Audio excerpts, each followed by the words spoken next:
obviously we could have done a lot better. There's 2 plays I can tell you that we should have done better, and both of those were their scoring plays.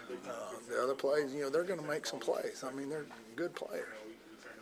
Nebraska's got good players. They scored a pretty good number of points on Nebraska, and they're going to score.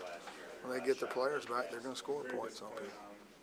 Give up 200 yards rushing. What would you term your defensive performance today? Well, and how many rushing attempts? I don't know what stats say. Probably 50.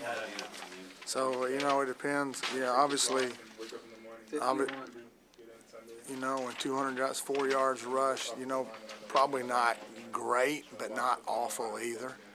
I think the national average is probably 4.7 or something like that.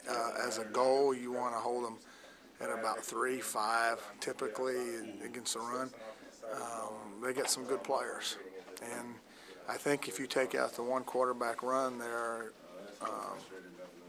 coming this way, I don't remember exactly what quarter it was in. 36 yards. Third, then that's another bunch, and then 2-minute drill.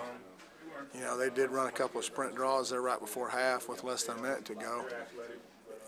You're sitting there saying, all right, do you pack the box for the run, or do you try to help your DBs out in case they throw the football? So obviously you want them to run the ball, and you just got to corral it. So there were some empty yards in there.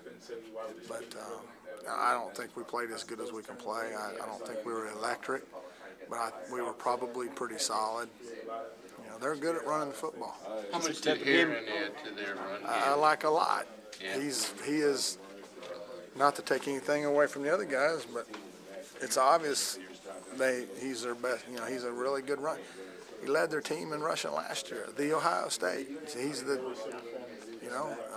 so pretty good player. In a game like this, you have to have fewer turnovers, fewer mistakes. Yeah, that'll get you in a lot of games, and particularly in a field position, hard fought, hard to come by points game like this. That's what typically gets you. If we just played a little better red zone defense, not giving up those 2 touchdowns, held them to field goals, then maybe the outcome would have been different. To keep it in perspective, 6-1 still. Well, you know what? We're 0-1 in the last week, and today. That's how we think about it. And you know what? We got to shake this off. Find a way to shaking this off, and the true metal, we'll see what we've got. Can we respond? Because everybody can do well when the going's going well. I mean, everybody can row down the river. That's when you get to some rapids that you gotta make some adjustments, or you gotta get better. We gotta find a way to deal with any adversity, and that's what life's about.